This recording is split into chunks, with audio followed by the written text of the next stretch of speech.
The dog knew first. Barney came back from his evening walk smelling like someone else's story. Amy noticed it the second he padded through the door, tongue lolling, tail thumping against the wall. It wasn't anything obvious like smoke or fried food, and it definitely wasn't the damp earth rolled in something horrible scent he sometimes came home with. This was subtle, expensive. A trace of something floral and heady that didn't belong in the city park near their flat. She crouched down and buried her face in the Labrador's thick fur, just above the collar. "Well, you're a bit fancy tonight," she murmured, giving his ears a scratch. From across the room, Luke's voice floated over. He chased a squirrel all the way to the rose bushes, probably brushed past someone. Amy stood up, letting her hands fall to her sides. Rose bushes? In January? Luke was bent over, unlacing his trainers. His coat was already draped over the back of a dining chair, something he usually did only when he was rushing out again. He didn't answer her question, just shook his head with a distracted smile. "Guess not, then. Must have been someone wearing perfume." Amy nodded, but inside, something folded in on itself. The moment passed, smoothed over like wet cement, but the imprint stayed. Luke went to wash his hands, whistling to himself, and Barney flopped onto the rug, tail still wagging. Amy ran her fingers through his fur again, breathing in the unfamiliar scent. Sweet, powdery, and unmistakably not hers.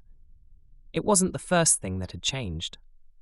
Luke had started working late more often over the past month, claiming a new client at the agency was eating up his life.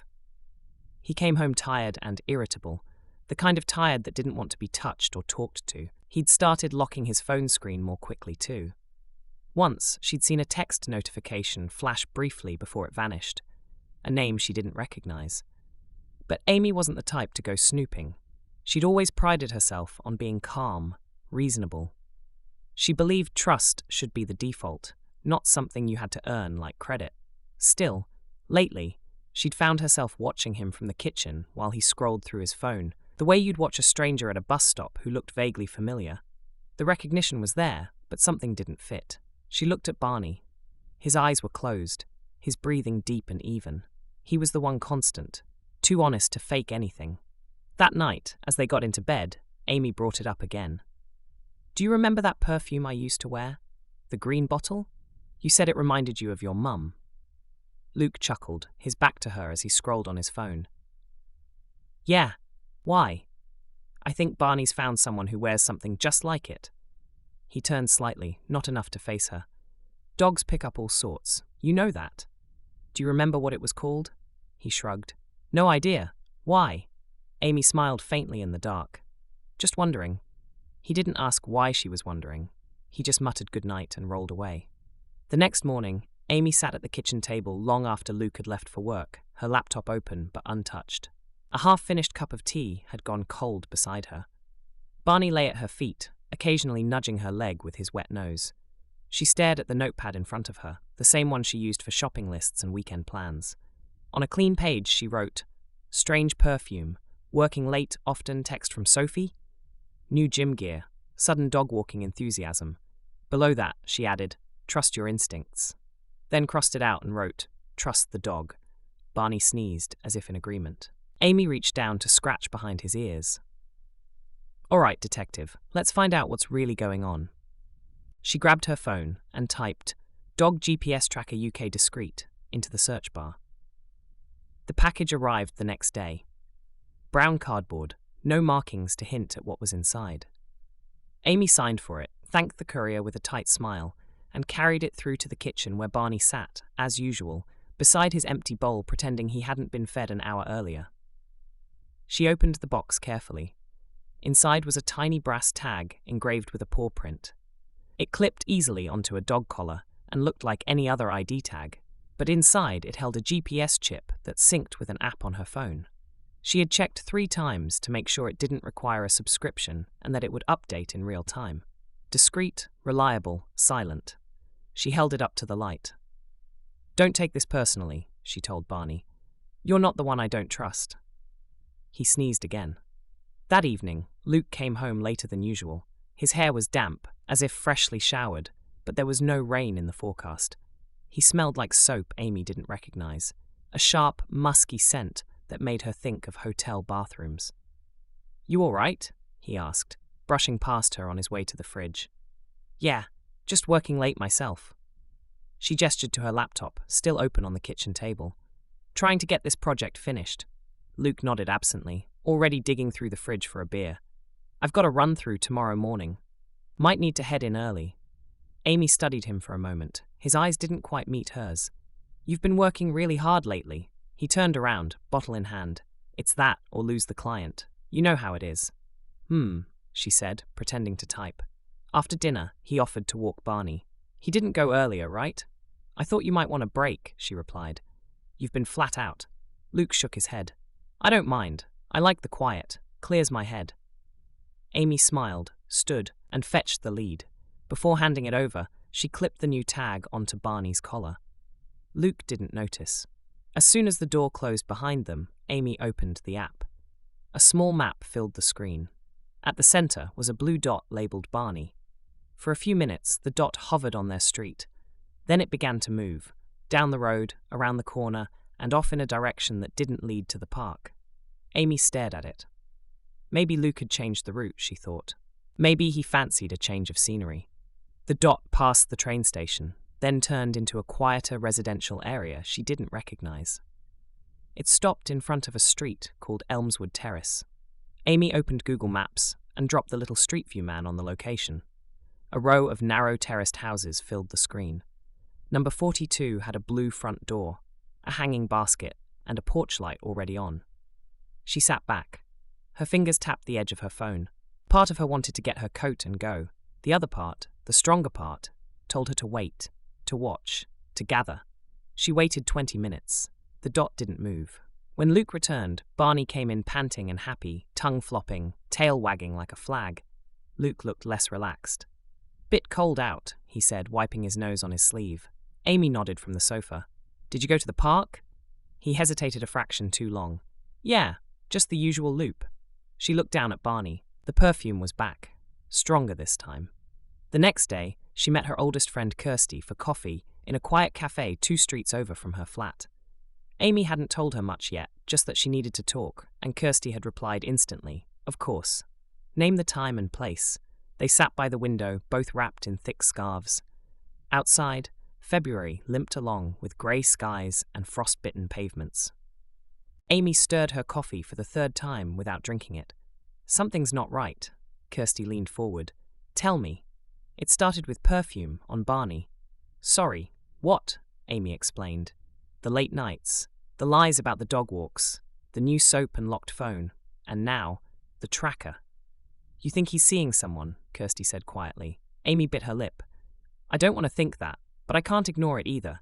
He's different, distant, and now I've watched him walk our dog to a street nowhere near the park. Twice." Kirsty's brow furrowed. "Do you know who lives there?" "No, I could knock on the door, confront him, but I don't want to give him the chance to lie. I want to be sure." Kirsty reached across the table and touched Amy's hand. "You already are." That night, Amy planned her next move. She wouldn't follow Luke on foot. Too obvious, too much room for panic or confrontation. Instead, she waited for a dry evening, told Luke she was going to yoga, and left through the front door in leggings and trainers. She walked 3 blocks, then circled back and entered the flat through the back. From the living room, she watched the tracker dot move again. Same pattern, same destination.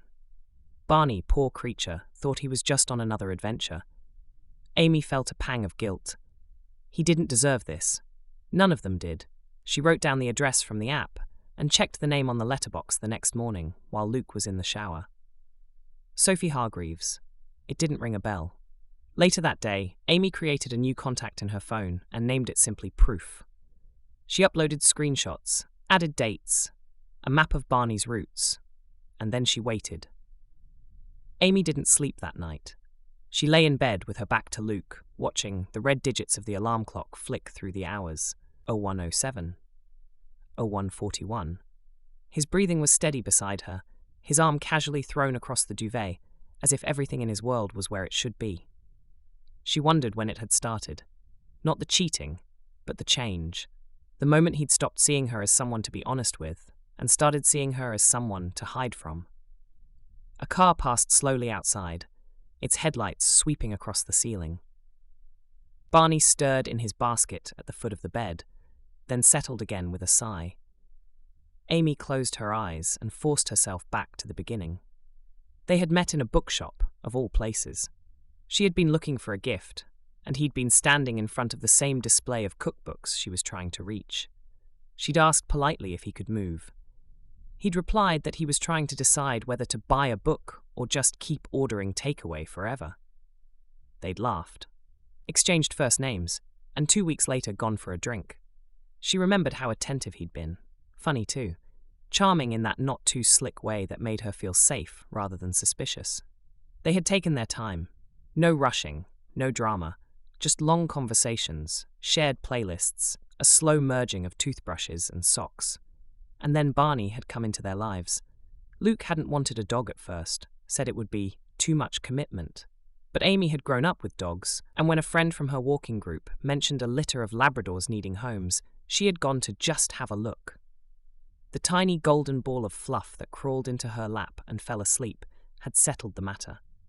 To her surprise, Luke had softened almost immediately.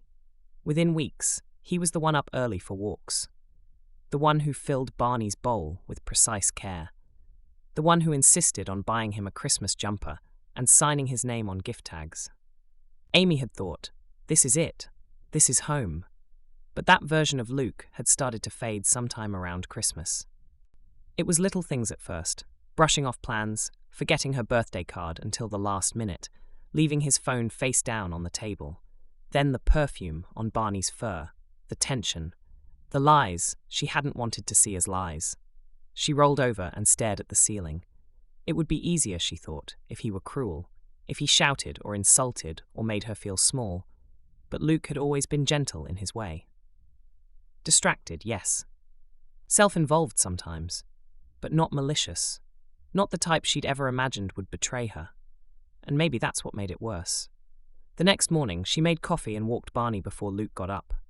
The sky was pale grey, the air damp and quiet. They cut through the estate, past shuttered shops and parked delivery vans, down to the little wooded track near the railway line. Barney sniffed every bush like it held a secret. Amy watched him, hands buried in her coat pockets. "You'd tell me, wouldn't you?" she said softly. He paused in the path ahead and looked back at her, tail wagging gently. She knelt down and hugged him, burying her face in his warm fur. No perfume this time, no lies. Back home, she dried him off and checked her phone. The contact named Proof was still there, quiet but waiting. The screenshots, the maps, the photos. Cold evidence. Enough, maybe, to end a life she'd spent years building. Luke came into the kitchen minutes later, rubbing his eyes and yawning. "You're up early." "Walked Barney," she said, turning away so he wouldn't see her face. "Oh, thanks." He kissed her temple as he passed, and it took every bit of control not to flinch. She called Kirsty again that afternoon. "I still haven't confronted him," Amy said. "I'm waiting for the right moment." "Are you hoping he confesses first?" "I don't know, maybe." There was a pause on the line. "I get it," Kirsty said gently. "You want to believe it's not what it looks like, that there's another explanation." Amy nodded, even though her friend couldn't see her. "It's stupid, isn't it? I have the address. I've seen her open the door." "It's not stupid, it's human." Amy sat on the sofa, stroking Barney's head. "I keep thinking about when we first met, how kind he was, how sure I felt." "That person might have been real," Kirsty said, "but he changed, or maybe you only saw what you needed to." Amy let the silence stretch. Kirsty spoke again, more gently now. "You've got the truth. Now you just need to decide what to do with it." That evening, Luke suggested a film, something light and forgettable. He curled up next to her on the sofa, arm draped casually across her shoulders, as if they were still just Luke and Amy, and everything between them was simple and soft. She sat stiffly, watching the TV screen without seeing it. Her heart wasn't in the room. When the credits rolled and he got up to make tea, she checked the GPS history on her phone again. Same pattern, same street, same house, no deviation, no doubt. She looked down at Barney. He was asleep, legs twitching as if running in a dream.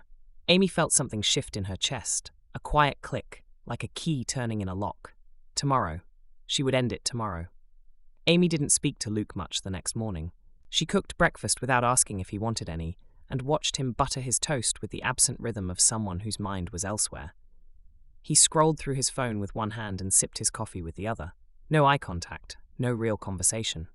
"Got plans later?" she asked casually. He looked up. "What?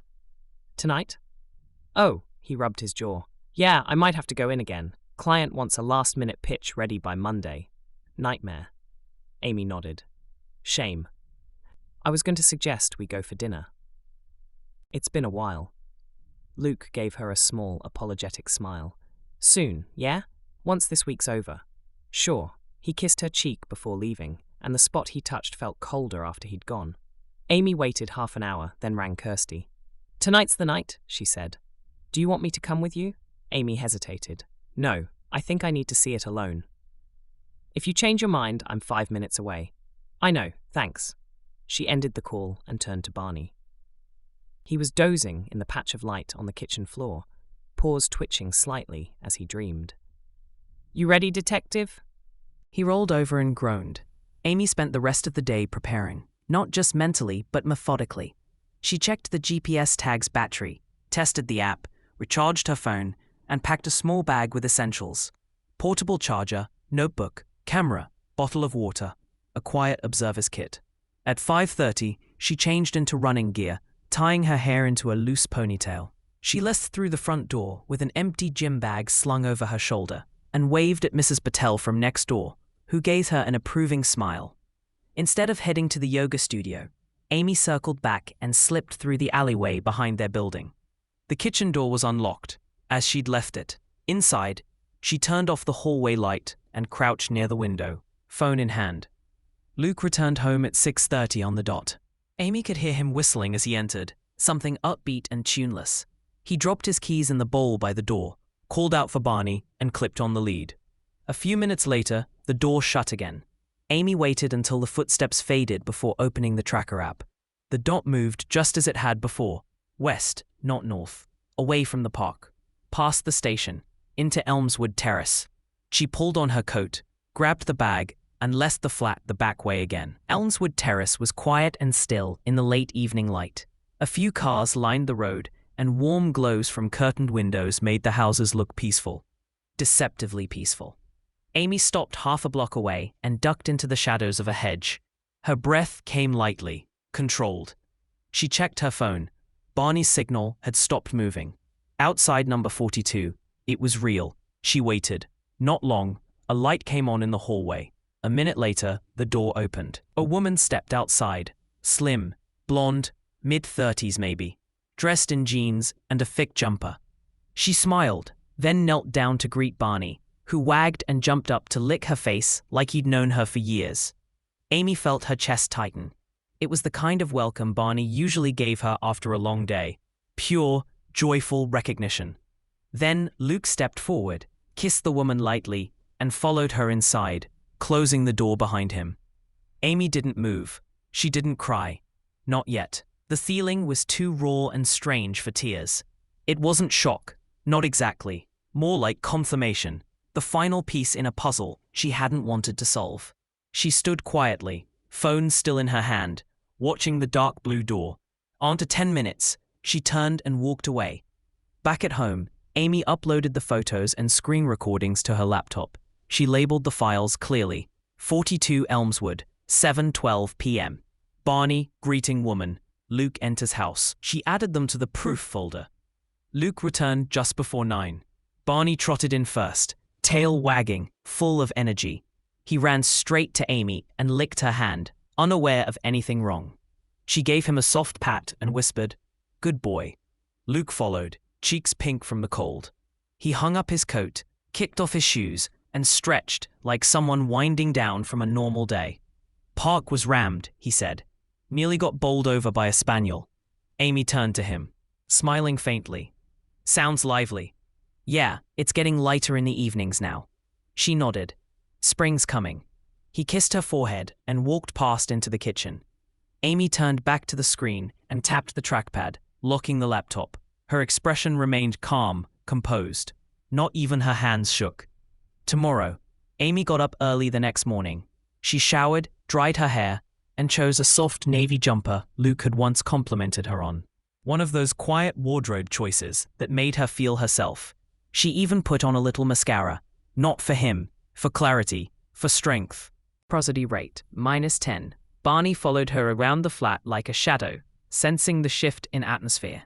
When she poured cereal into a bowl and sat at the table, he lay at her feet and didn't beg. He just rested his chin on her slipper.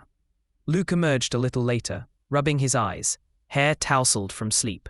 "You're up early again," he mumbled, heading straight for the kettle. Amy watched him move, the familiar slouch of his shoulders.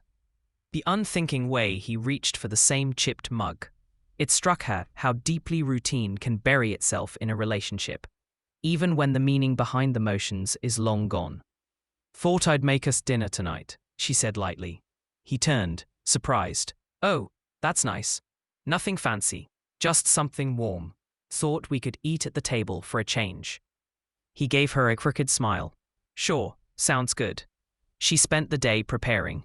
She didn't need to, but she wanted to. She made roast chicken with rosemary and lemon, his favorite, and garlic potatoes. She even baked a crumble. It felt strangely important to offer something good, something that said, "I'm not doing this because I'm angry. I'm doing it because it's time." When Luke arrived home, he looked tired but cheerful. "Smells amazing in here."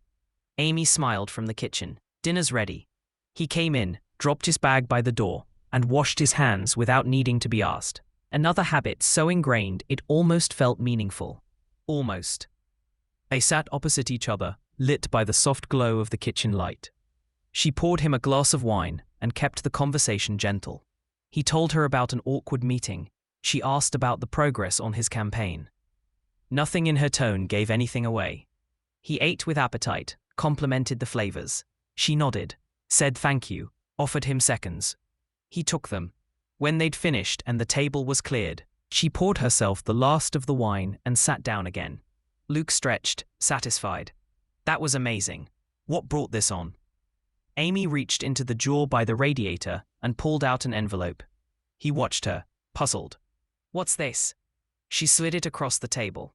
"Just some things I think you should see." He opened the flap and drew out a series of neatly printed pages, screenshots, maps, photos. One showed him walking into a house with Barney and another woman. Another showed Barney with his paws on the woman's chest, tail mid-wag. Luke froze. His fingers tightened on the edges of the paper, and the silence expanded between them like a balloon about to burst. Amy waited. Finally, he looked up. "Amy." She met his eyes calmly. "How long?" His mouth opened, closed. "It's not what you think." She gave a small, incredulous smile. "Please don't insult me. I watched you walk into her house. Twice." He looked away. "I didn't plan for any of this to happen. It just did." "How long?" she repeated. He exhaled slowly. "A couple of months. Maybe 3. Amy nodded. "Is her name Sophie?" she asked. He nodded reluctantly. "Yeah." Amy let that settle in the air between them. She stood and walked to the cupboard, took down a small canvas bag, folded the envelope with the evidence and slipped it inside. "I'm not going to scream," she said quietly. "I'm not going to throw anything. But I'm not going to stay." Luke stood too, hands spread, eyes wide. "Amy, wait. Can we talk about this? Properly. It wasn't just about her. Things have been weird between us. We haven't been close." "We could have talked about it," Amy said. "But you chose to walk our dog to another woman's house, and you let him learn her scent like it was home." Luke looked ashamed then. He sat back down, elbows on the table, face in his hands. Amy walked to the door and opened it. Arnie trotted over without hesitation, tail wagging. Luke looked up. "You're really going?" "Yes." "Can I?" "No," she said. "I've packed a bag. I'll be gone by tonight. Don't contact me." He nodded, slowly.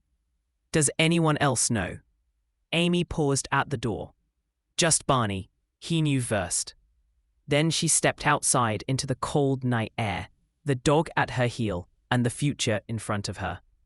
Amy didn't cry until she reached Kirsty's. She had called ahead from the taxi, voice level, asking if she could stay for a few days. Kirsty hadn't hesitated. "Of course." I'll put clean sheets in the spare room. The journey across town was quiet. Barney sat next to her on the back seat, his chin resting on her thigh, his eyes blinking slowly in the orange streetlight glow. Amy kept one hand on his head the whole way. She needed the contact, something solid, something that didn't shift beneath her feet. Kirsty opened the door in leggings and an oversized hoodie, her hair pulled into a messy bun. She didn't say anything at first, just stepped aside to let Amy in, then knelt to greet Barney with a scratch behind the ears. "I've put towels down in the spare room," she said gently, for muddy paws. Amy nodded, her throat too tight to answer. She took off her coat, placed her bag by the wall, and sank onto the sofa. Barney sat at her feet and leaned against her shins. And then it came, a flood of emotion, silent and unstoppable. Kirsty sat beside her and pulled a blanket over both of them, resting a hand lightly on her arm. Amy didn't sob, didn't wail. She just let the tears fall. All the shock, the numbness, the betrayal. It ran down her cheeks like something being rinsed out. "He didn't even try to deny it," she said finally. "That's something, at least." Amy gave a short, bitter laugh. "Is it?" They sat in silence for a while. Barney let out a long sigh and curled into a ball at Amy's feet. "You did the right thing," Kirsty said softly. "I don't feel brave," Amy whispered. "You don't need to feel it for it to be true." The next morning felt like the first day after an illness. Amy woke to light streaming through a strange window and the smell of coffee drifting down the hall. For a moment, she thought she was back in her own bed. Then she sat up and remembered everything. Barney stirred on the floor beside her and gave a soft grunt. She reached down and rubbed his ear. "I'm sorry, mate. This isn't fair on you either." He wagged his tail once, as if to say, "I'm still here." In the kitchen, Kirsty handed her a mug without a word and pointed to the toast. "Eat, don't argue." Amy sat at the table and obeyed. "Any word from him?" Kirsty asked eventually. "No, I told him not to contact me." "And you think he'll respect that?" "I don't know. Maybe." They sipped their coffee in silence. "Do you want to go back and get the rest of your stuff?" Kirsty asked gently. Amy shook her head. "Not yet." The following days passed in a kind of suspended quiet. Amy took Barney for long walks in the park behind Kirsty's flat, letting the cold air sting her cheeks and the movement settle her mind. Barney chased sticks and sniffed bushes and looked entirely unbothered by their new location. She bought a new toothbrush, ordered a fresh set of leggings online, began a new notebook with a single sentence written on the first page. "I left because I still respect myself." Every time she read it, the words felt a little more real. She ignored her phone most of the time. A few texts had come in from mutual friends, polite inquiries, awkward questions. She answered only one, a short message to her sister, letting her know she'd moved out and would explain when she was ready. Luke didn't text. He didn't call. That was its own kind of answer. By the end of the week, Amy had begun to think about what came next. She didn't want to live with Kirsty indefinitely, and she didn't want to go back to the flat she'd shared with someone she no longer recognized. She started browsing rental listings, favoring small places near green spaces, somewhere Barney would have room to run. She didn't need much, just a kitchen she could make tea in, a sofa for rainy evenings, and a door she could close at night without wondering what lies lay behind it. "I'll help you pack the rest of your things," Kirsty said one evening, "when you're ready." Amy looked up from her laptop. "I think I'm almost there." She returned to the flat on a Sunday when she knew Luke would be out. He always played five-a-side football with friends from uni. She brought Kirsty for backup and a large suitcase for the essentials. Clothes, a few books. The framed photo of Barney as a puppy, a mug with a chipped handle she couldn't bear to part with. She didn't look at the bed. She didn't open the drawers on his side. She moved with quiet determination, Barney sitting near the front door like a sentinel. Kirsty helped her carry the bags out to the car. "You all right?" she asked gently. Amy nodded. "Yeah, it's just a place now." They drove away without looking back. The new flat wasn't perfect, but it was hers. It sat above a bakery on a quiet road, with sash windows that overlooked a small, unremarkable square. The bedroom was barely large enough for a double bed and a wardrobe, but the living room had space for a desk, a sofa, and a dog bed. Amy painted the walls a soft off-white and hung fairy lights around the curtain rails. She lit candles in the evening and opened the windows on sunny mornings. Barney took to it immediately. He had his favorite spots by a radiator and a new squeaky toy shaped like a fox. Amy walked him twice a day in the nearby park and sometimes let him run off lead in the field by the canal. He always came back. Always. 3 weeks after she left Luke, she received a message. "Luke, I hope you're okay. I miss you. Can we talk? Just once?" Amy stared at the screen for a long moment, then tapped delete. She didn't need closure. She had clarity. He had made his choices. She had made hers. On a Monday morning in March, Amy sat by the window with a cup of tea and watched the world go by. The bakery opened early, and the smell of warm bread drifted up to her window. People walked past in coats and scarves, rushing to work or dropping kids at school. Her laptop sat open on the table beside her, the cursor blinking on a new document. She'd started writing again. Not emails or half-finished lists, but actual pages. Something of her own. Barney snored on the rug, belly up, legs twitching as he dreamed. Amy reached down and stroked his side. He woke briefly, thumped his tail, and went back to sleep. She smiled. She was still here. Not broken. Not bitter. Just lighter. Free of guessing games and second-guessing herself. Free of someone who had counted on her to stay silent. She got up, opened the door to the tiny balcony, and stepped into the cool air. The city moved around her, full of strangers and new beginnings. Somewhere out there, Luke was probably still spinning his stories, but she wasn't part of them anymore. Barney padded over and nudged her leg. She looked down and gave him a gentle nudge with her foot. "Walk?" she asked. He wagged his tail, already heading for the lead. Amy grabbed her coat, locked the door behind her, and stepped into the morning, dog at her side, heart clear. She hadn't planned to start over, but the dog had known first, and she had listened.